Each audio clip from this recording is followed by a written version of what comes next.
2, 1. Welcome to Antimatters.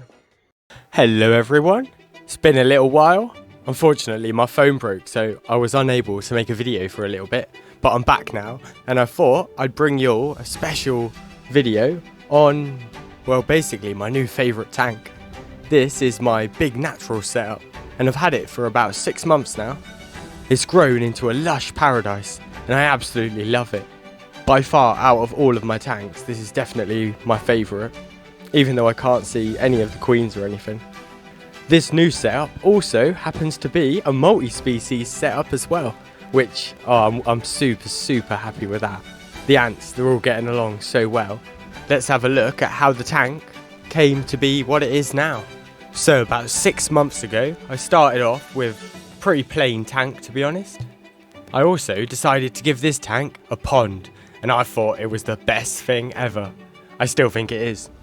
There were also some pansies and a weird little plant which I don't remember its name at all. I added loads of moss as well, which I pinched from the local woods, and also some mini bamboo. It's not actually bamboo, but looks like mini bamboo to me. The final touch in the tank was a little bit of ivy. I always like to add a little bit of ivy to my natural setups, just because it's antifungal, and if the ants want to kind of have a bath with like an antifungal, they've got it available. The above ground section though seemed pretty complete, to be honest. I thought I had enough plants. I didn't want to overdo it too much. So the pond. It started off as just a little empty pond and I thought I really want a frog to go in it, but I couldn't find any frogs. So I ended up getting some little cardinal tetras, I think they are. In the end I got 7. I also chucked them in some pondweed. That left the whole tank pretty much complete, I think. So it was time to add some ants. The first girls in were the acorn ants. These girls are really peaceful and they never seem to cause any trouble, so I never have any problems really, just chucking a few in the natural setup. Alongside them next was the formica fusca. This species is kind of the centre of the whole tank. The third species to go in was the tetramorium caespitum. They may also be host to a parasitic queen, however I haven't seen her for a long time. Let's have a before and after though. Here's before. Notice all the gaps between the plants. Take note of the pond as well. Here's the after, and unfortunately the pond got a leak and I had to take the fish out, and now they've got their own little tank. Where the pond was is now filled in with compost, and I threw in a load of cuttings. They've all taken root really well and they're proper bushing out. The myrmica rubra are definitely loving this setup, and I think they've turned out to be the queens of the setup. The woodlice are also big fans, as they kind of have a little freeloading life off the side of the myrmica rubra. I could watch the rubra climbing around on the ivy though all day, and they love doing it. It's kind of funny watching them swivel their way up and things. I don't really know why they climb it. They have rubbish eyesight, so I don't think it's for the view. They're definitely lacking in the brains department though. Here we have a rare encounter where all the cricket has to do to get the ant to go away is just whack it with its antenna. They are pretty girls though. They're definitely turning into the dominant species though at the minute. Well, dominant might not be the best word, but most numerous. None of the colonies really dominate each other at all. A couple weeks ago, the rubras also decided to have a little nuptial flight when there was a heat wave, and I saw loads of queens and males all exiting the nest. Some of them flew out the window, but some of them decided to stay. Some of them were also taken by workers. I'm not really too sure what they're up to with the elates, because there was quite a few of them dragging them around by their wings. And I wasn't sure whether they were going to take them home and eat them, or take them home and adopt them, or maybe the elates had just come out a little bit too early, or the workers had decided, no, you're not allowed to have a nuptial flight today, and dragged them back in. I'm not really too sure though. I felt a little bit sad for the queens though. Being dragged around by their wings is kind of a little bit disrespectful. Cheeky little workers. What do they think they're doing? Annoyingly, because the workers were dragging them by the wings as well, when I saw loads of wingless queens, about a week after, wandering around, I thought maybe it was just the workers had ripped their wings off. Not all of them lived though. Here's a dead male. Rest in peace. I think it got stuck in a spider web. There's plenty of spiders that are hunting up the area though. Even now though, about 3 weeks after they flew, the workers are still walking around dragging queens.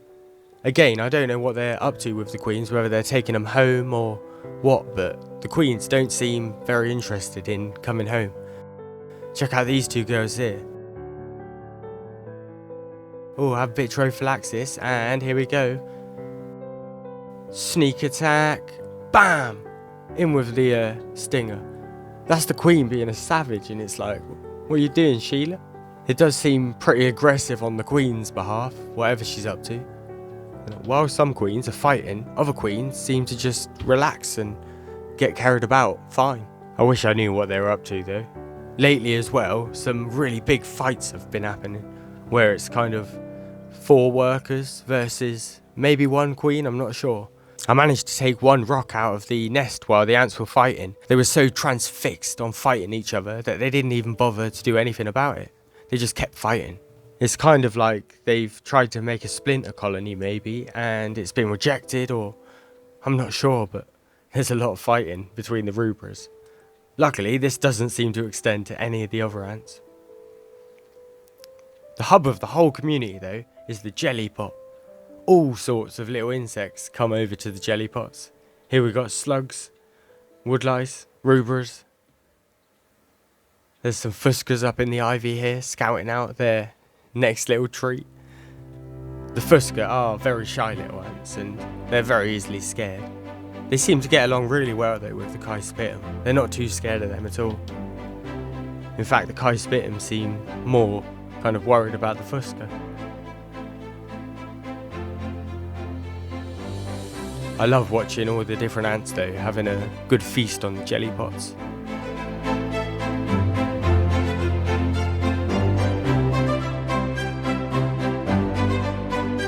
Here we have a brave little fusca. She's having a little snack. Notice her beard too. It's a very good beard. I think it's about 7. And look at the speed on that. Gone. It wasn't long before she came back though to have a little bit more. Yeah, I think, yeah, I'm being biased. It's a 6 out of 10 that beard.